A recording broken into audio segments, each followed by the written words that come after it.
This is our shear and diagonal tension assignment. What we did was build some beams out of plaster, and we loaded them with brick pavers to see how they would break, and these are our results. We're here in the basement about to pour some plaster into these forms to make beams, to do some strength testing on them. We made the forms out of MDF that was left over from a previous project, just screwed them together. The forms are 2 feet long, and they are 3 inches by 3 inches. We could have done 2, but I was afraid that by doing that we wouldn't have enough room for doing any reinforcing, and they'd be too brittle to begin with. All right. This is the plaster. We got it from Hobby Lobby, just a pottery plaster, and we mixed 2.5 cups of water per jug, which is 8 pounds of plaster, and it comes out to be a real runny mixture, like kind of like glue or batter, and we're about to pour them. Okay, so now our beam is dried, formwork's off. So now we got a 3x3 beam here made out of plaster, and we've constructed this. It's kind of just a way to distribute the load. It's made out of 2x6 and 2x4s.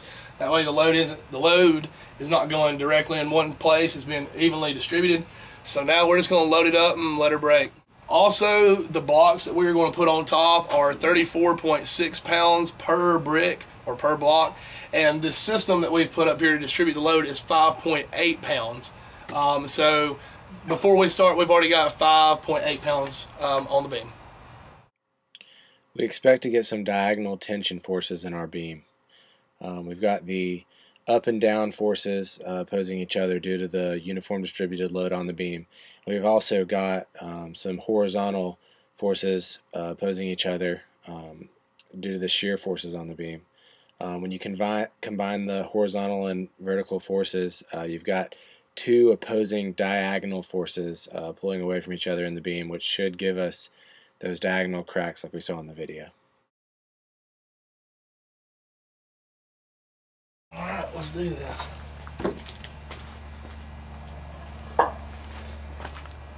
That's over 400. There it is.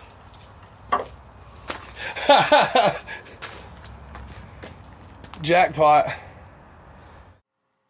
In our first attempt, the beam with no reinforcement broke with a total load of 317 pounds.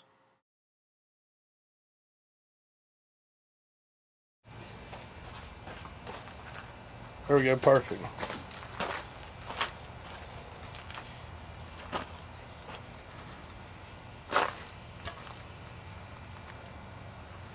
Looks good to me. Start stacking. On this side, that's exactly what we wanted. Oh! Oh!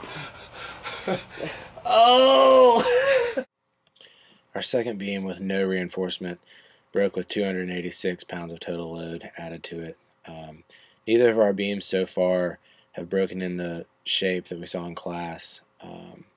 We don't really know why that is, but now we're going to try a beam wrapped in duct tape for reinforcing purposes, and we're going to add a slat under our weight distribution system to try to simulate a more uniform load.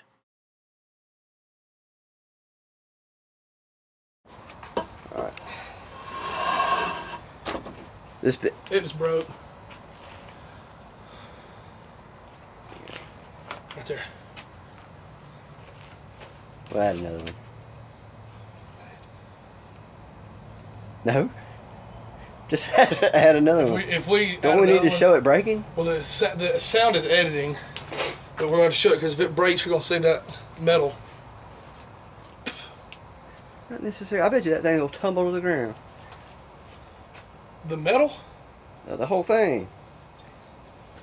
Try it.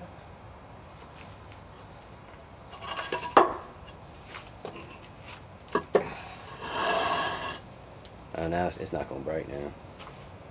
Because the weight's out of the middle. Yeah. And it's sitting on the side. So In our third attempt, the beam also broke with 282 pounds of total load, which is the same as the previous attempt. Our duct tape did not keep the beam from breaking. However, it kept the beam from falling down when it was already broken. Our next attempt, we're going to try screws through the middle of our beam.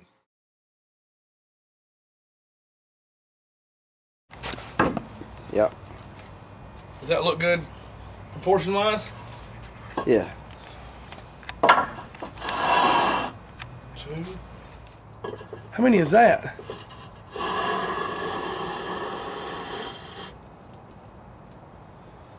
I don't know, but that 12 and 13. That's gotta be close.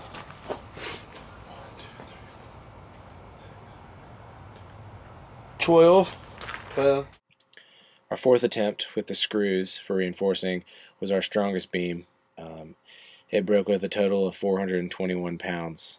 We were unable to get the diagonal cracks in our beams like we saw in the video, but we gave it a shot.